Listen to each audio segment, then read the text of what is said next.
Hello and a very warm welcome back to my channel. Today I've got a really easy sewing project for you that's great for using up those smaller scraps that you may have. These are pocket tissue holders and they're absolutely wonderful to have in your handbag, in your car or on your desk, or to give as gifts when someone has a cold, or hay fever season is just around the corner as well. You will need 2 pieces of fabric. The smaller one measures 6.5 inches long and 5.5 inches wide, and the larger one measures 7.5 inches long and the same width, 5.5. The smaller piece will be on the outside.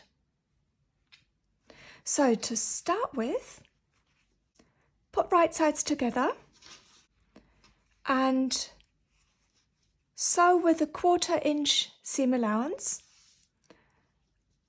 and then you will do the same on the other side. And so this is one I've prepped earlier in a lovely grey combo. And what I've done as a next step, the 1/4 inch seam allowance I have trimmed in half. Before turning this out, we need to press the seams towards the longer side. So as you can see, the longer side is underneath, and that means that I'm going to press that seam that way and that seam that way. And once you've done that, when you turn this inside out and you have these nice edges, which will be the sort of borders, I guess, once you're finished, the pressed seams will nestle really nicely in that strip because we've trimmed it to size.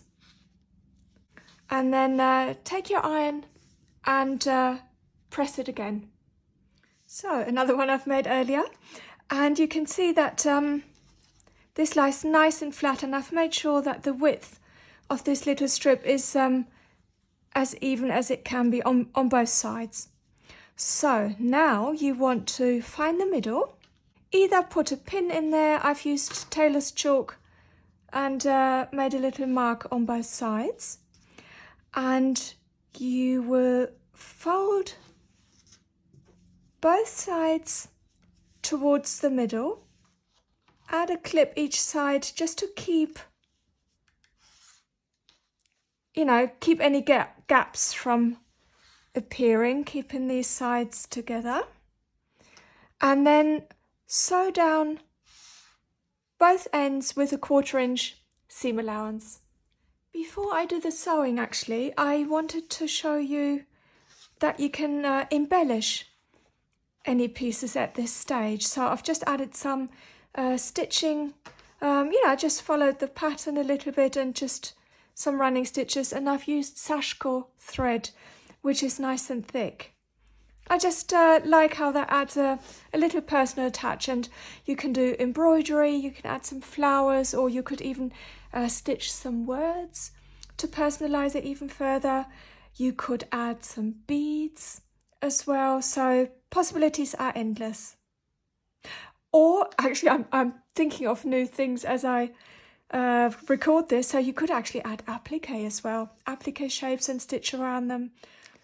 So I've sewn both sides, and don't forget to backstitch at each end. And now just trim any threads just so it's a little bit tidier.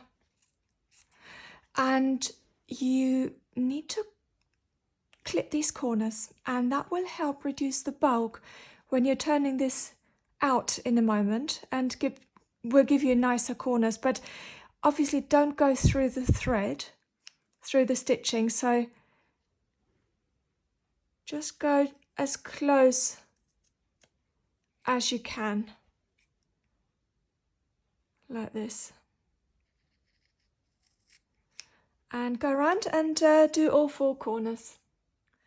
Before turning this out, I do like to finish the raw edges on both sides, and you can use an overlocker or serger if you have one, or a simple zigzag stitch, or some machines actually have an over edge stitch as well, so totally up to you.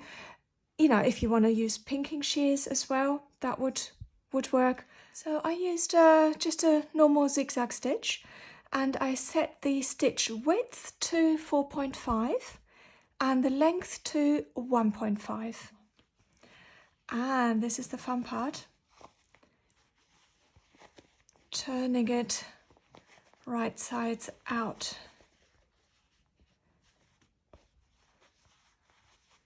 So take something just to poke out the corners gently.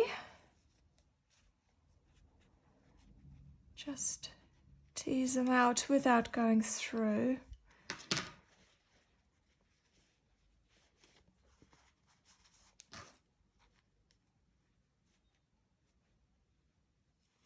So do that all the way around and give this a final press and you're done.